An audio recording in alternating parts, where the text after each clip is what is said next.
ายดีFC ทุกคนเนาะสบายดีตอนเช้าๆเด้อบรรยากาศตอนเช้าๆยังมีเมฆติดอยู่เนาะไปมานี่หนูเสียจะพาทุกคนเนาะเขาไปเฝ้าตัวหอกเลยไปเบิ่งก็มาอยู่ลุ่มพุ่นว่ามีหอยกินบ่เนาะแล้วก็ตัวหอกยังกินบ่เนาะไปหนูเสียพาไปนะเมื่อวานนี้หนูเสียได้8ตัวเนาะแต่มื้อนี้หนูเสียจะพาทุกคนตื่นเช้าไปเฝ้าตัวหอกเลยว่าจะเจอบ่เนาะไปตามหนูเสียไปเด้อ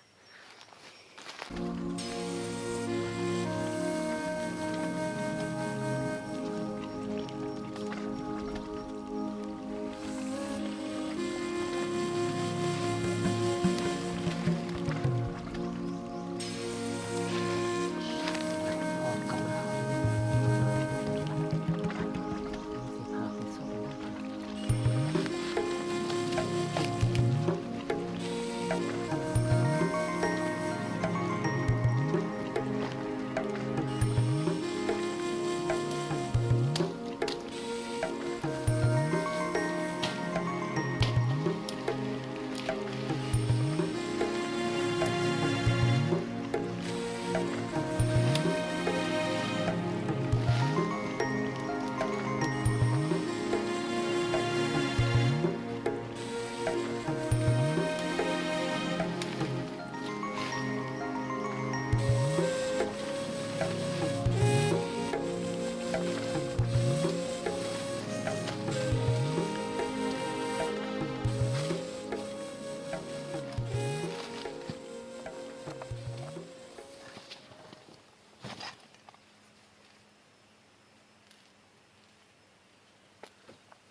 โอเคมาพี่น้องเว้ยเฝ้าน้ำกันเนาะรอเป็นเรื่องว่าตัวหอกจะมาบ่เนาะ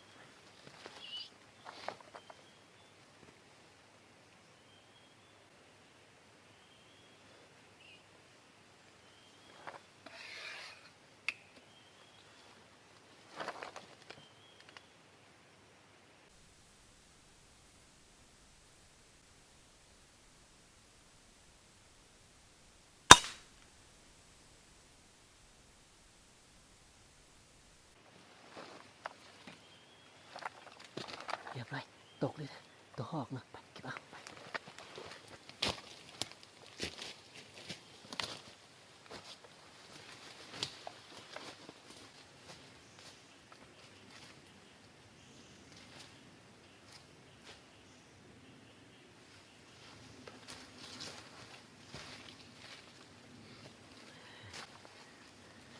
เรียบร้อยได้เด้อห่อดำเนาะห่อดำเนาะห่อดีดเนาะนี่สอดเลยเนาะเปียกนี่เนาะเรียบร้อยได้1 ตัวแล้วเด้อไปตัวแรกแล้วเนาะไปเอากลับไปอยู่บนนั่งเลยนี่นี่มาอันนี้นะหนูเสียบูซื้อเนาะมันกินยังเหลือแต่เปื่อยเนาะนี่กินหลายได้ห้อยเต็มเลยเห็นไหมนี่เห็นไหมห้อยนะมือเนาะห้อยกินมือนี่มื้อวานนี่ไงเนาะไปเอากลับไปเด้อได้ไปได้ตัวไป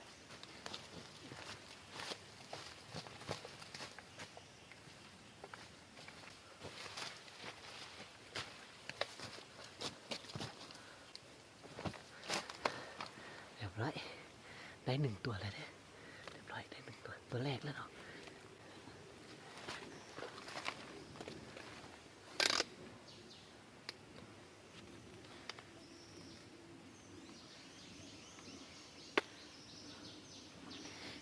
รอเป็น1 ตัว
รียบร้อยได้อีกแล้วเด้อตกอีกแล้วเนาะตัวที่สองเด้อตัวที่สองไปเก็บเอาไป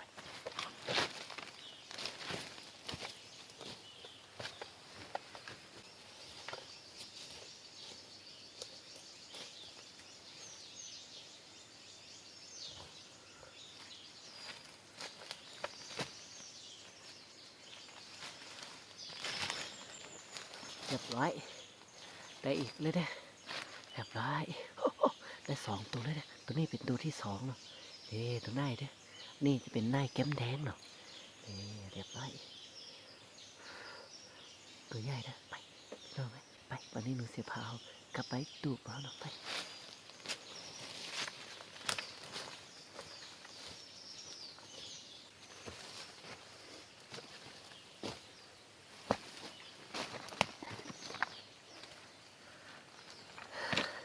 เรียบร้อย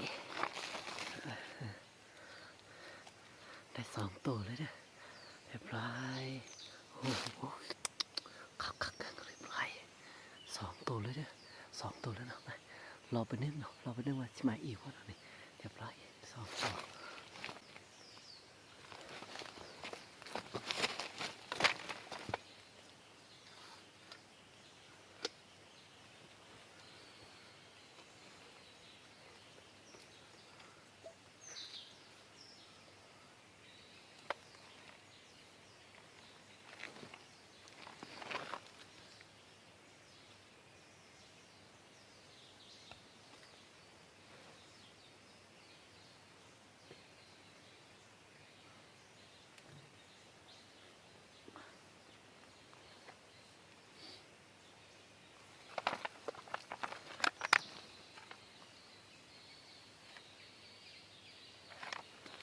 รอไปนึ่งเนาะรอไปนึ่งว่ามาว่าเนาะ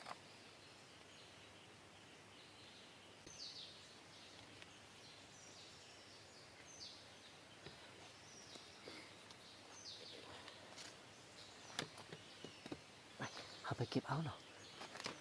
สามตัวเลยตัวที่สาม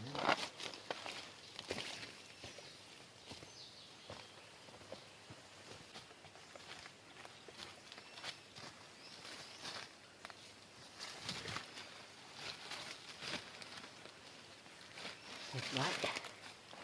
เรียบร้อยได้อีกเลยเด้อตัวที่สามเนาะสามตัวเลยเด้อตัวที่สามเลยเด้อไปตัวนี้หนูเสียยิง3 บาทเนาะ3 บาทจึงได้ไปไปเข้าขึ้นไปตูบขึ้นไปตูบไป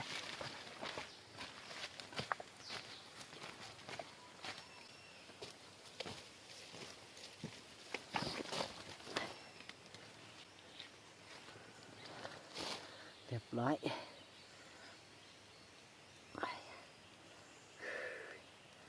เรียบร้อยสามตัวเลยเด้อเรียบร้อยโอ้โหเรียบร้อยนี่ไปสามตัวแล้วนะเราเสียจะพาทุกคนเฝ้าต่อเนาะเฝ้าต่อว่าสิเจออีกป่ะเนาะเฝ้าต่อเลยตัวหอกมันมาแถวนี้มาได้หรอกมาขึ้นแถวนี้กระโดดมากินมากก็มาแถวนี้เนาะเรียบร้อยสามตัวแล้วเนาะตัวหน้าเข้มแดงสองนะข้อดีตัวนึงเนาะเราไปนึ่งนะเราไปนึ่งไว้มาป่ะเนาะ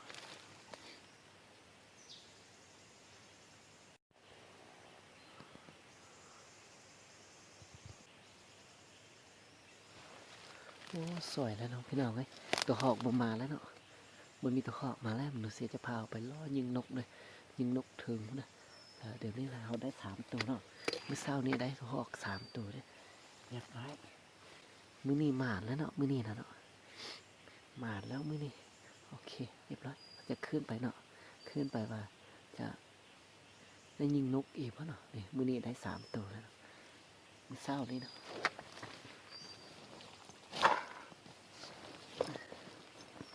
ซื้อถุง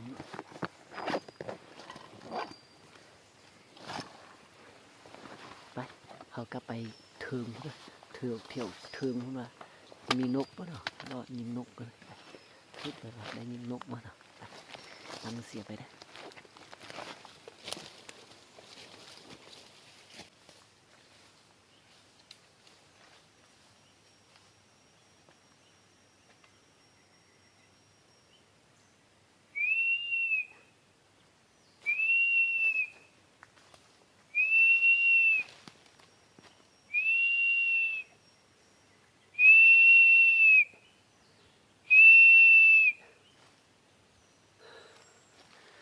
เบิ่งยินเสียงนกจักโตแล้วเนาะไม่มีนกแล้วหนูเสียจะพาทุกคนเขากระไปตูบเนาะเมื่อวานนี่เขาย้ายตูบมาลุ่มแล้วเนาะไปหนูเสียจะพาทุกคนกลับไปเนาะไปละกินข้าวเช้าก็เลยจะพาทุกคนไปยิงนกต่อเนาะไปลงไปนะ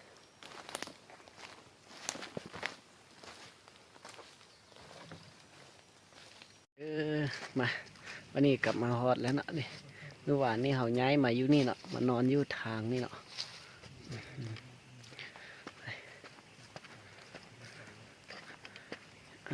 ยังมาบอกครบนี่3 คนเนาะเบิ่งด้วยหอกเนาะได้3 ตัวดูเศร้านี่เนาะเรียบร้อยนี่3 ตัวเนาะ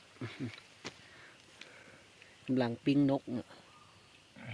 เลยกำลังแกงเนาะตัดเป็นตอนนะก็รวยเติมเฮ้หนูละเอียดเป็นมาดินั่นน่ะไอ้เกี่ยวไอ้เกี่ยววันนั้นจะปลอกชับเลยเราจะยืนรอกันตรงต้นตรงรอยืนกันต้นตรงโอ้หายซื้อโอเคนะโอ้สุดยอดเลยยงโตบ้าไปอ่ะน้องบ้าอะไรอย่างนี้น้องอย่างนี้เลยมาเด้อพี่น้องเว้ยโดดเขาใช้ยงโดดแกงตัวหอกเจอเด็กจอเลยพี่น้องเว้ยมาเด้กินข้าวกันนะกินข้าวกันละจะพาทุกคนเนาะเข้าไปลงห้วยพุ่นน่ะลงไปเด้เจอนกพุ่นน่ะได้ยิงนกพุ่นน่ะกินข้าวกันเด้กินข้าวกันละจะไปต่อเนาะข้าวเช้าเด้อกินข้าวเช้ามื้อนี้เด้อ